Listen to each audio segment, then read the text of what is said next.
Hello and welcome back to my channel. I have been playing Forbidden Lands solo and I've been recording it as well, and I already post some videos about it on my channel, but not in English. And I could see few comments requesting me to do something like this in English. And in addition, I saw some posts on Reddit and on Facebook with people asking for support and help and having doubts and so on. And I decided that maybe it would be a good idea to start a series as well, a short series to show you how I play my Forbidden Lands game solo. It's not so fancy and so on. It's really simple. I'm going to use exclusively the material that we have published so far for Forbidden Lands, core books. We are going to use these booklets as well, Legends and Adventures, and of course the Forbidden Lands Book of Beasts. There is one exception that is not official material, but it's something that I consider official, expanded rules for the Book of Beasts solo rules. I already made a video about it. It was made by Matt Gay, the guy that wrote the solo rules for this book. So it is official as well. So one can find this on ttrpg. I already made a video about it, so just check the video if you have further doubts about this. And by using these, I'm going to have few sessions. I do not know how many I'm going to do. I was a little bit not afraid, but concerned that I wouldn't do a great job on recording my solo session in English, because as most of you know, my vocabulary is a little bit limited. My pronunciation is not so good as well. I have a lot of grammar mistakes. So I think that Forbidden Lands is so cool that it deserves to be well done. Regardless of these thought that I used to have, I just decided, let me try to do it. Let's see how it goes. And if you guys like it, I can do more in future. So let's start. How do I start my solo sessions in Forbidden Lands? I already did a video about it, how to start your solo sessions, but I'm going to do this right now. So first thing that we need to create is our character, and I have no clue of what character I'm going to create. I always roll them by using this book, and that is exactly what I'm going to do. Just to show you guys that there is rules, or actually there are rules in this book specifically for character creation. So if we go here in the solo rules, it says in this section here, your solo adventure, create your main character, that we can do this manually by choosing every single stat and so on, or we can use the Legends and Adventures booklet. However, we will need to roll one additional formative event when they are young. So we are going to see this. So I'm going to follow exactly these rules. And about the companion, usually I do the same. However, as I mentioned, there are some rules here in the expanded solo rules for animal companions. And maybe let's see, maybe I use these rules. Not sure yet, because I do not know if my character is going to have an animal as a companion or not, but I would love to use this. Yeah, so let's see how it goes. So let's go to create character creation now. This is the Forbidden Lands Legends and Adventures book. The first thing that I need to roll is my kin. So let me get some dice here. So the black one is going to be the first, 32. So I landed human. So now I need to roll my region. Let's see the region. And it's just 1d6. And I rolled 5. and is the Vivant Grasslands. So let me take note on it. And now the childhood event. 6. Herder. Great. So I can see that is someone already that could have an animal companion. So now I need to roll in this table to see my profession. 12, a druid. Okay, another caster. And the reason that I say another caster is because, as I said, I have been playing this in my native language and I rolled a dwarf sorcerer. And now I rolled a druid, a human druid. So let me roll his profession talent. 3, path of shifting shapes. Now I need to roll the event as a young druid, and I need to roll twice because I'm using the solo rules. So let's roll first, the first event. 6, live it as a hermit. Now let me roll the second event.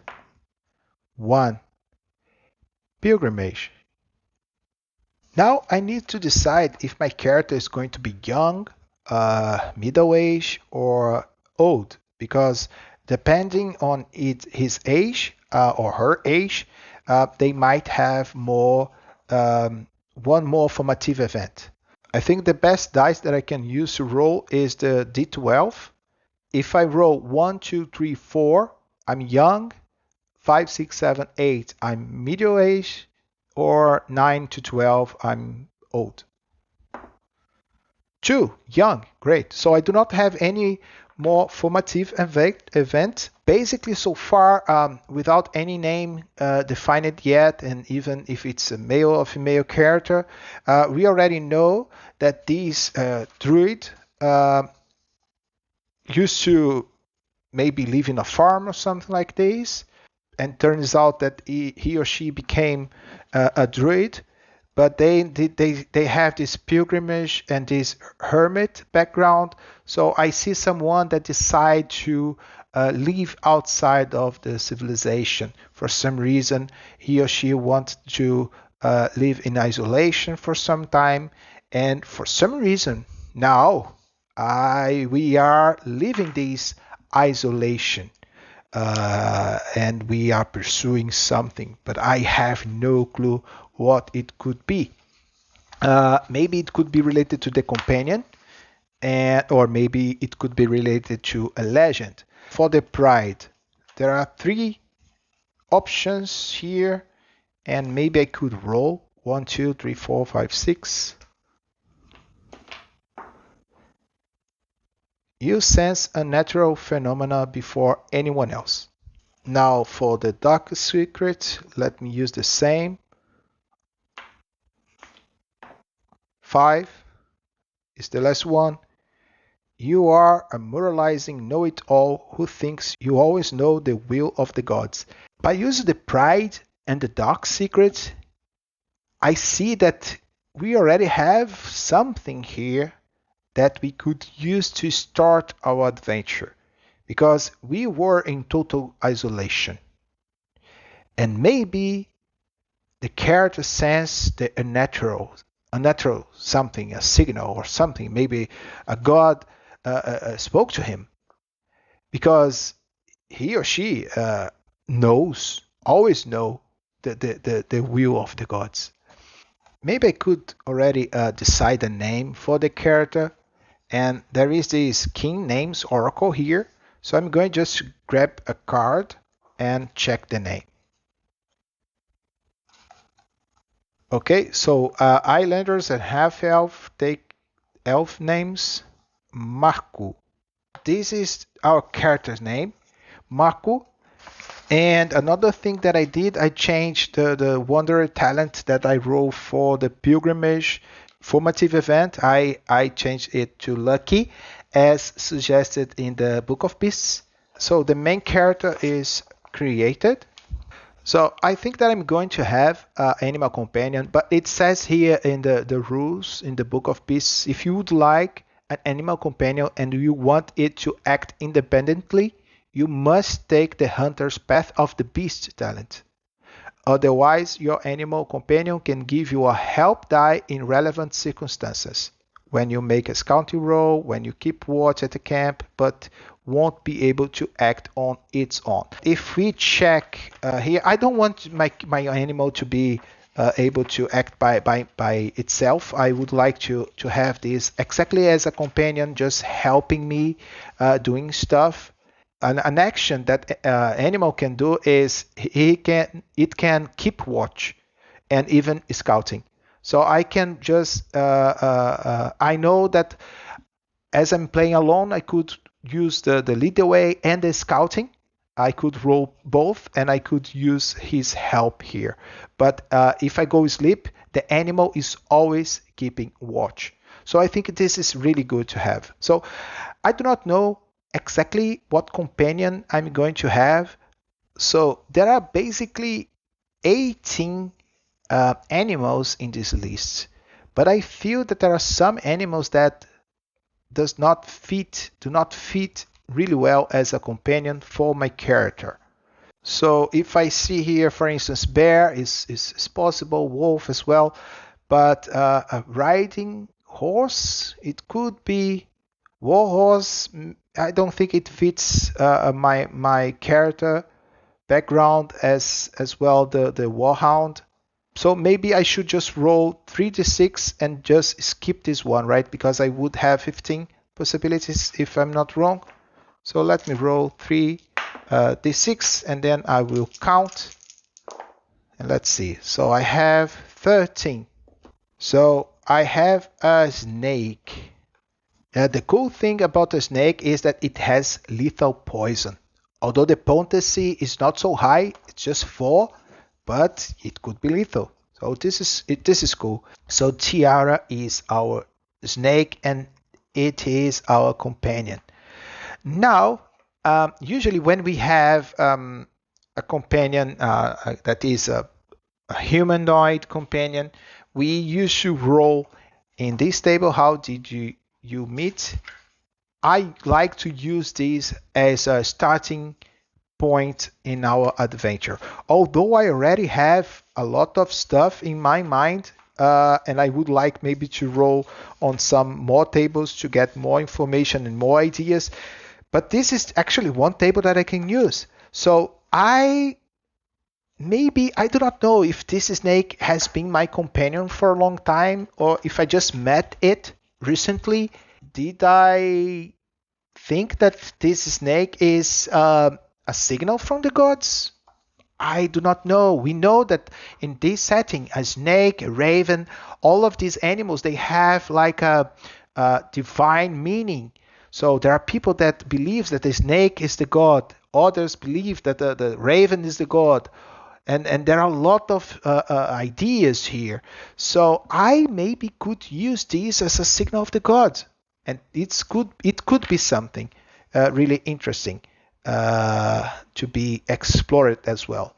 Nevertheless, let's roll in this table and see what we have. And 64, trial by combat. Somehow you got into a fight with another adventurer.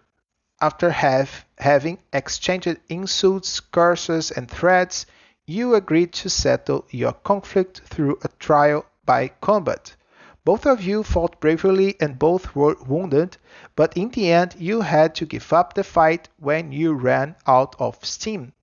After the duel, it was as if your animosity had dissolved. Instead, you became friends, and since that day, you are inseparable. Okay, not exactly like this, but maybe I was attacked by this snake at first.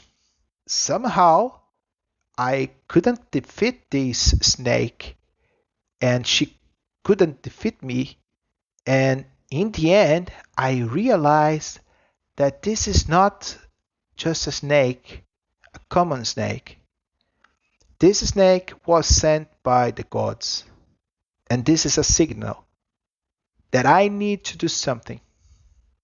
And this is what Marco believes. He believes that this snake is a signal from the gods, and he has a mission. What is his mission? I have no clue. Once again, let's roll a legend, because maybe a legend can help us on it as well. A long time ago, 23, so before the blood mist, about 300 or 1000 years ago, there was a enterprising priest who sought a monster because of war, and traveled to a farm located close by and in the ruins in the direction of east.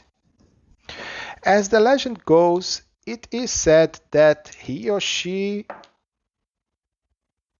was possessed, and that at the location there is, or there are, an invaluable book, but also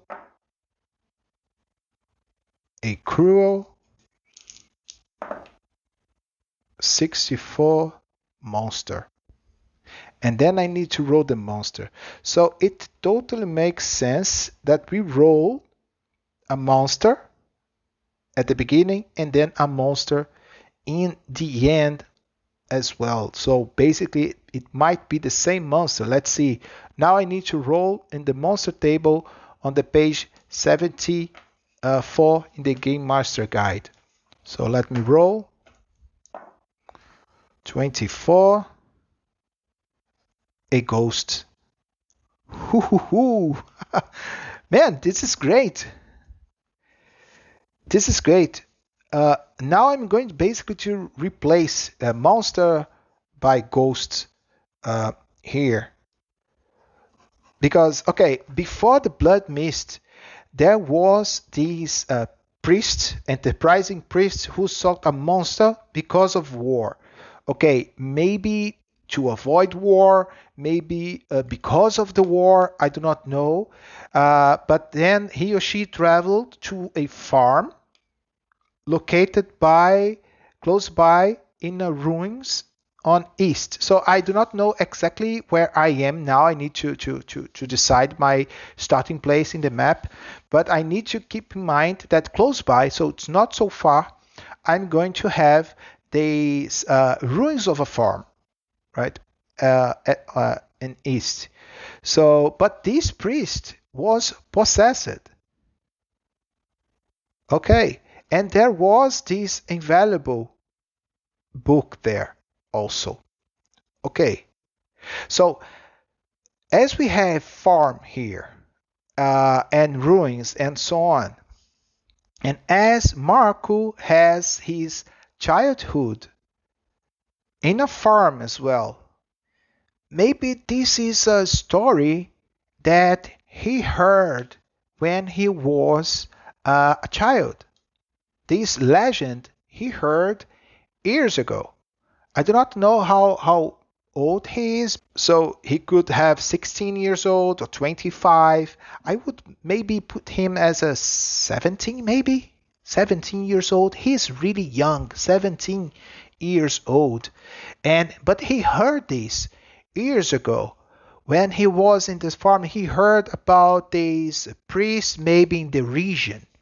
So I already rolled as well his starting, not starting region, but the region that he is from. And it is the Vivant Grasslands. So Vivant is here. So it means that as he is from this place, maybe he chose to live, I do not know, far away, a little bit far away from it, maybe in the mountains, I need to check the lore as well just to see what we have in this region. But this is going to be our starting region. And we have these forests. I'm not sure. Maybe he's living in the forest. I'm going to pick just empty hex. So here. So we are here. There is a small cave here. So this is going to be my starting hex.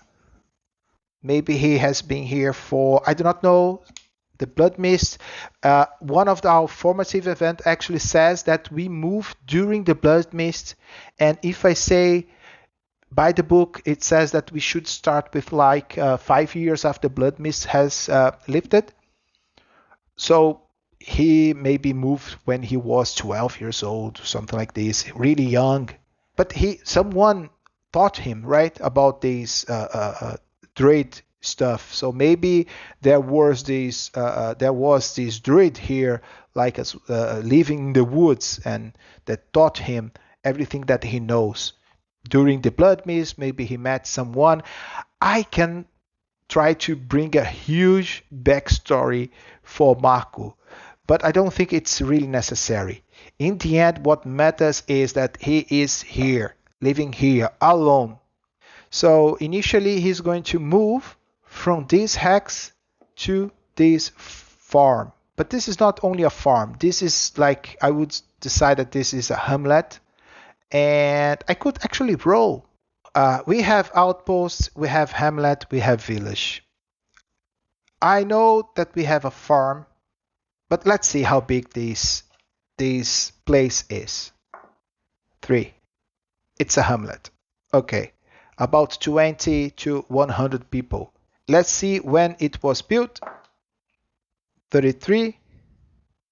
During the Blood Mist. So the ruler of the village. Who is the ruler of the village? It is 36. Eccentric. Bandit chief. Maybe Marco didn't left because he wanted to live in isolation. Maybe this bandit chief took this farm or this village, this hamlet, and then Marco just had to run away to save his life. So maybe he's not even sure if his family is alive. Let me see what is the problem of this village. 56. Terrorizing monster. This is the ghost. This is the ghost. Okay, let's see. This hamlet is claim to fame 41. Well brewed beer. Let me roll village oddity 46. Built on marshland. Okay. Maybe I need to move. Now we have marshland in this area. So maybe we need to move the farm to this region. It's a little bit far away from where we are, but it's not so far away, so much. Yeah, so maybe now this is the place that we need to go because we have marshlands here. And an oddity 64, allied with monster. Terrify monster and now allied with monster. If the monster is the issue, and we have a legend that involves a monster, and we already know that the monster is a ghost, maybe this ghost was protecting this area. We know that this priest came to this region a long time ago. Maybe there are some ruins somewhere. Maybe here we have a cave here, and there is this ghost protecting this area. The terrorizing monster actually is not a problem of the village, but is the problem that the bandit chief has in his hand, and he has been trying to deal with it. And then we can just see it as it is a hamlet. I need to roll 3 times in this table to see what we have here. So we have 54, we have a temple, we have 62, a militia, and this is the bandits. I would say that they have their own militia, and a 66, a stable. Okay, I was just checking the regions here because I do not have in this a black and white map, and the village was built in a marshland. Okay, so if I check the map, I already decided that I'm going to start here, and I already drew this line. So this is my starting point, but the marshland is actually this drawing here. So this is quagmire, and this is marshland. So this is the place that we need to go. So I'm just moving again. So to this place. Maybe this hamlet was built on top of some ruins, similar to the hollows, right? So maybe similar to the hollows that we have in the Game Master Guide, maybe this village is something like this as well, built on top of some ruins. Maybe they know about this coast. I do not know. I'm trying to figure out a lot of things. The only thing that I want to point now is that this is our destiny, and I would like to name it. As I do not have any name generators for villages or hamlets available now, I would like to ask you guys, could you name this hamlet, please? It would be great to have your participation here, as we have this snake experience. Maybe Mark thought about something regarding the worm versus the raven. Maybe it's something related to it. So I would like to ask you guys, please share what are your thoughts. Do you have any ideas with all that we have rolled so far?